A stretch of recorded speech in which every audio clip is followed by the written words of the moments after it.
created something wild.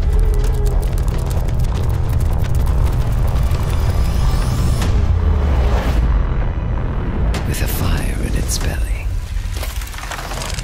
This thing draws everything in, moving silently, night and day, into the deepest blacks and brightest lights. Its eye, razor sharp. Its sound, deafening. Pretty. Dangerous.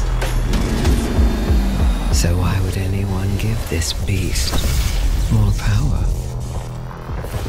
You'd have to be reckless.